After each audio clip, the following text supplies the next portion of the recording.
September 27th, 1964, Good Samaritan Hospital. The wheelchair rolled into the press room. John Wayne sat there, 23 pounds lighter, face gray, breathing like he'd run a marathon. 10 days earlier, surgeons had cracked his chest open and removed his entire left lung. 4 ribs, gone. The doctors said 3 months minimum before he could walk without oxygen. The studio executives whispered he'd never work again. His insurance company canceled his policy. Wayne looked at the cameras and said 2 words, lung cancer. Then he made a promise that would save thousands of lives. But first, he had to survive the next 8 weeks. September 27th, Good Samaritan Hospital, Burbank, September 16th, 10:47 a.m. John Wayne stands in the parking lot. A Winston burns between his fingers. The cigarette tastes wrong, metallic, off. He's been chain-smoking since 6 this morning, waiting for Dr. Jones to finish the x-rays. 36 years of 6 packs a day. Now his lungs are trying to kill him back. The studio called twice already. Paramount wants to know if he can start in harm's way by November. Otto Preminger is holding the schedule. The insurance company needs an answer. The contracts need signatures. Wayne told his secretary to tell them he's got a cold, a bad cold. The lie tastes worse than the cigarette. He stubs the Winston out with his boot heel. Lights another. His hands shake slightly as he brings the lighter up. He pretends not to notice, pretends he's just cold. It's 78 degrees in Burbank. He's not cold. Inside the consultation room, Dr. Vern Mason spreads 4 x-rays across the light box. The tumor in Wayne's left lung looks like a fist, a white, angry fist punching through healthy tissue. Mason doesn't say cancer yet. He says, mass. He says, concerning. He says, we need to operate immediately. Wayne asks how long the surgery takes. 5, maybe 6 hours. How long before I can work? Mason looks at him like he's insane. Mr. Wayne, we're removing your entire left lung. You'll be lucky to walk across a room without oxygen. Wayne stands up, 6'4", even sick, even scared. He fills the room. How long? 3 months minimum, probably 6. You're 62 years old. Your body needs time to. How long before I can work? Mason takes off his glasses, rubs his eyes. He's dealt with stubborn men before, cowboys, stuntmen, war heroes. But Wayne is different. Wayne is all of those things at once. If everything goes perfectly, 8 weeks. But that's if you follow every instruction. Do the breathing exercises. Don't push it. Don't try to be John Wayne. 8 weeks. Got it. Mr. Wayne, I don't think you understand. I understand. 8 weeks. The surgery is scheduled for September 17th. That night, Wayne sits in his study at home. Patellar is asleep upstairs. He pours himself a scotch, doesn't drink it, just holds the glass. On his desk is a photo from the Searchers, 1956. 8 years ago, he looks strong in that photo. Invincible, the kind of man who could survive anything. He doesn't feel invincible now. He drinks the scotch, pours another. September 17th, 1964. Surgery. They crack Wayne's chest at 7:34 a.m. Dr. Mason works with Dr. John Jones. Jones did Humphrey Bogart's esophagectomy 7 years ago. Bogart died anyway. 57 years old, dead from cancer. They don't mention this to Wayne, but Mason thinks about it the entire surgery. The tumor has invaded deeper than the x-rays showed. It's wrapped around blood vessels, touching the bronchial wall. Aggressive, hungry. They take the entire left lung, both lobes. They remove 4 ribs to access the mass. They find suspicious tissue near the diaphragm. Take that too. The surgery runs 7 hours. Mason's hands cramp twice. He doesn't stop, can't stop. This is John Wayne. If Wayne dies on his table, the whole world will know. When Wayne wakes up in recovery, there's a tube in his chest draining fluid, a morphine drip in his arm. Pilar is holding his hand. Her face is pale. She hasn't slept. His first words, "Did they get it all?" The nurse says the doctor will be in soon. Did they get it all? Pilar squeezes his hand. They think so. Wayne closes his eyes. He can feel the empty space inside his chest, like someone hollowed him out with a spoon, like he's half a man now. Every breath is work now. Every breath is a choice. The morphine pulls him under. He dreams about horses, wide open spaces, running. When he wakes up again, it's dark outside. Mason is standing at the foot of his bed. "We got it all," Mason says. Clean margins. No sign of spread. Wayne doesn't cry, doesn't smile, just nods. "How long before I can work?" Mason almost laughs. "Almost. Mr. Wayne, you just woke up from a 7-hour surgery. How long? We'll talk about it in a few days. I need to know now." Mason sits down in the chair next to the bed. "Why?" "Because I need something to aim at. Give me a target and I'll hit it." Mason considers this. 8 weeks minimum. If you do everything I tell you, if you don't smoke, if you let your body heal. Done. "Mr. Wayne," I said done. September 27th, 10 days post-op. Pilar finds him in the hospital bathroom at 6 in the morning. He's trying to shave. His hands are shaking. He's nicked himself twice. Blood runs down his jaw, drips into the sink. The white porcelain is streaked with red. He's wearing the hospital gown backwards, ties in front. He can't reach behind himself anymore. The scar tissue pulls. The missing ribs make his chest feel wrong, unbalanced. "Duke, what are you doing?" "Shaving." His voice is raw from the breathing tube, rough as sandpaper. "Press conference at 10. "You're not doing a press conference. You just had major surgery." "I am. Already called the studio. You can barely stand. Then get me a chair." Pilar doesn't move. She's been married to him for 9 years. Knows when to push. Knows when to step back. This is a step back moment. "Why are you doing this?" Wayne rinses the razor. Looks at himself in the mirror. He looks old. Gray. Thin. "Because if I hide, they'll think I'm dying. And if they think I'm dying, the studio won't hire me. And if the studio won't hire me, I am dying." He goes back to shaving. At 10:15 a.m., John Wayne sits in a wheelchair in the hospital's conference room. 18 reporters are crammed in. Flash bulbs pop, cameras click. The room smells like cigarette smoke and cheap cologne. He's wearing a button-down shirt Pilar brought from home. It hangs loose. He's lost 23 pounds. The fabric pools around his shoulders. A reporter from the Los Angeles Times asks if the rumors are true. Wayne doesn't make them wait. "Yeah, lung cancer. They took the whole left lung out, 4 ribs, some other tissue. We got it all." He pauses, takes a breath. You can see it costs him. His chest rises unevenly. The right side working, the left side empty. "I'm gonna beat this." Someone asks if he'll retire. Wayne's jaw tightens. Hell no. Another reporter. "Mr. Wayne, most people keep this kind of thing private. Most people are afraid of the word cancer like it's catching." Wayne leans forward slightly, winces, continues. "It's not. It's a disease. You can fight it, or you can hide from it. I'm not hiding. If some other guy out there has this and sees me talking about it, maybe he goes to the doctor. Instead of pretending nothing's wrong, maybe that saves his life. That's worth more than my privacy." The room goes quiet. A young reporter in the back. "When do you start shooting again?" Wayne grins. It looks like it hurts.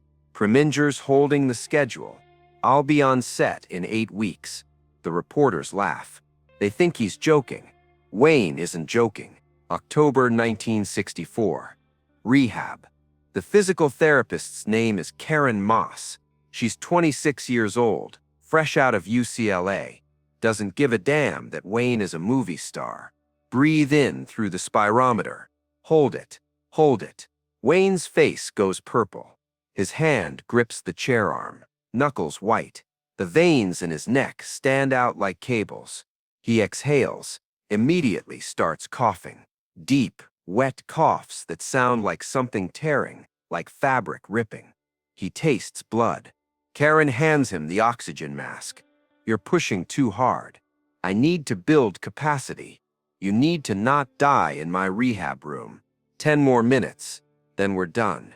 Wayne takes the oxygen, breathes. The cool, clean air fills his remaining lung. It helps, but not enough. By the end of October, Wayne can walk 50 yards without oxygen. By early November, he's doing stairs, 5 flights, then 10. The doctors are shocked. The therapists are shocked. Pilar is terrified. He's going to collapse and die out of pure stubbornness. You're going to kill yourself, she tells him one night. I'm already dying, he says. Might as well die doing something. On November 19th, Wayne shows up to the In Harm's Way set in Hawaii. Otto Preminger takes one look at him and goes pale.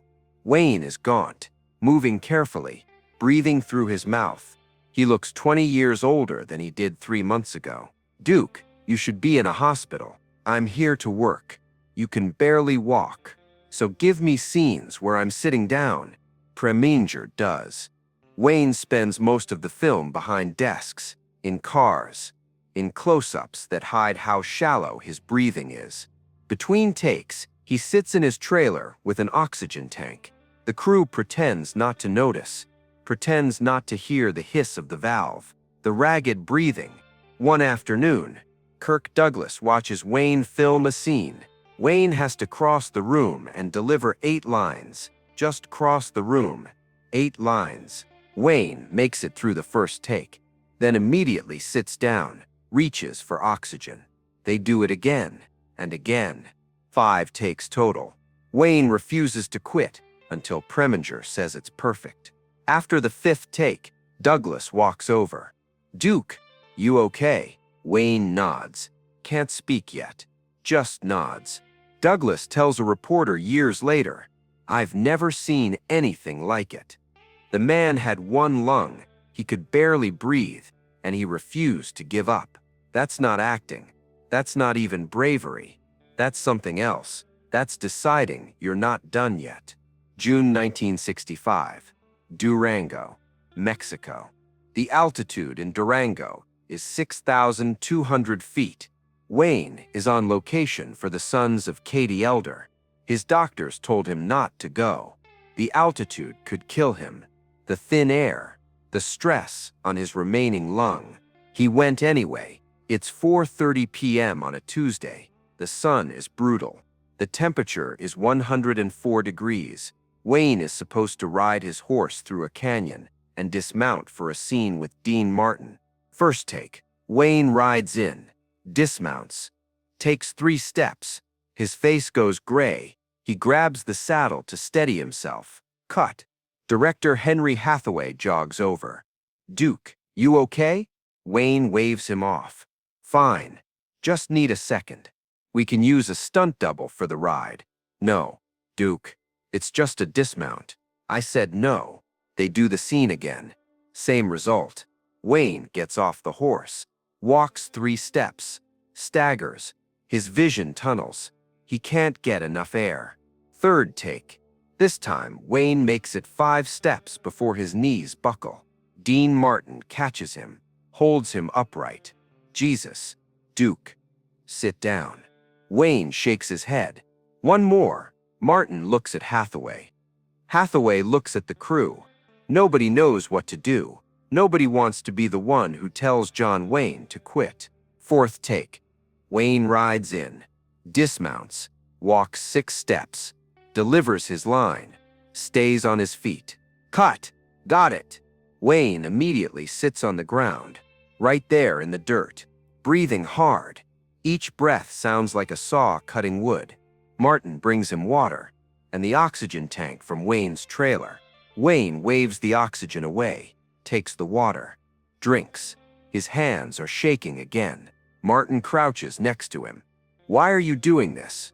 Wayne looks at him. "Because if I don't, I'm done. And I'm not done yet." They sit there for 5 minutes. In the dirt, in the heat. Wayne breathing. Martin waiting. Finally, Wayne stands up, brushes the dust off his jeans. "Let's go again." They don't go again. Hathaway already has the take, but Wayne doesn't know that. He's ready to do it until it's perfect.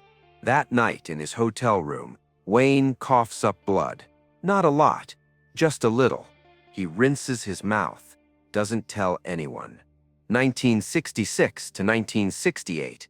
The work. For the next 3 years, Wayne works constantly. Cast a giant shadow in 1966. The War Wagon in 1967. The Green Berets in 1968. All while functioning on half his lung capacity. Stuntmen notice he doesn't run in scenes anymore. Directors notice he takes longer breaks.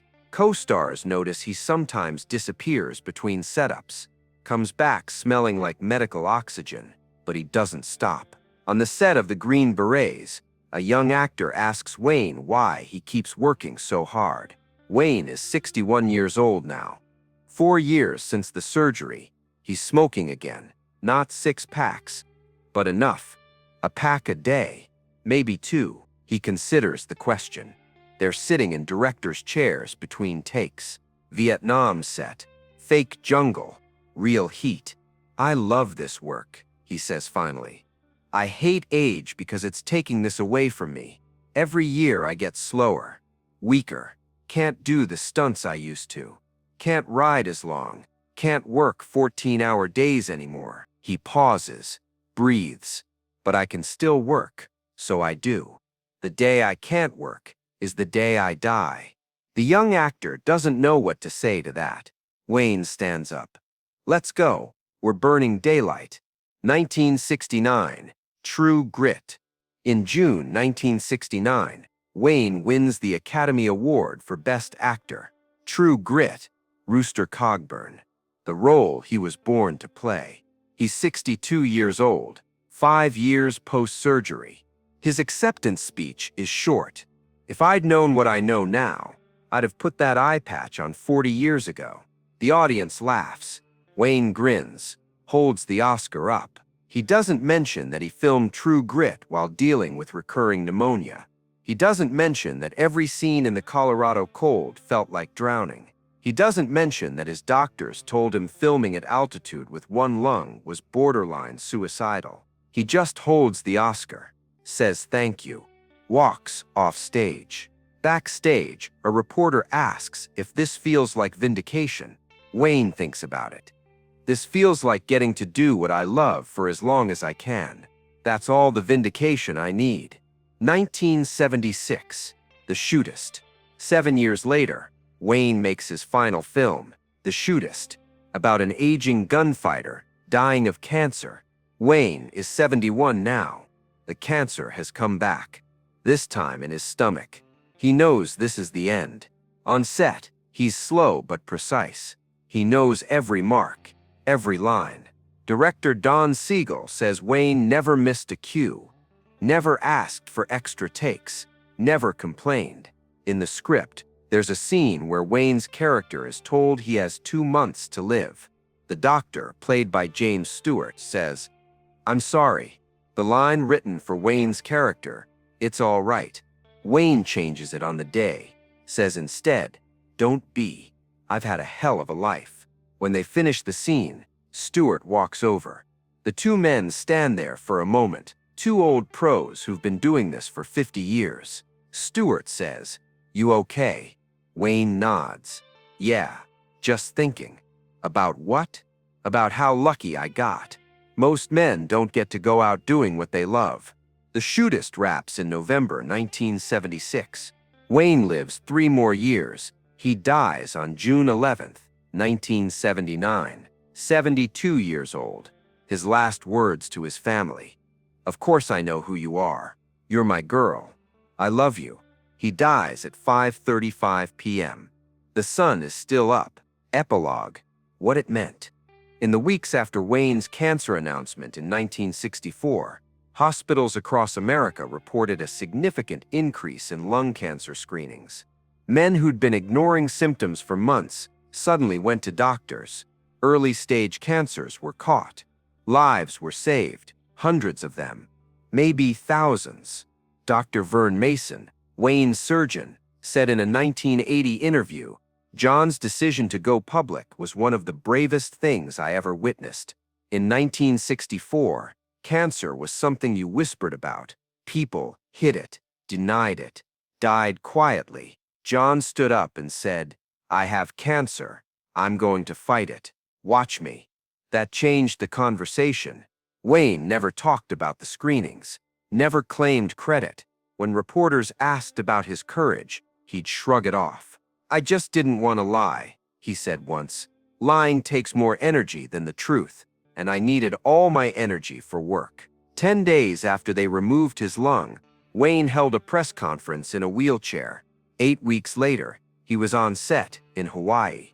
5 years later, he won an Oscar. 12 years later, he made his final film. He worked until he couldn't, and when he couldn't, he died. That wasn't cancer winning.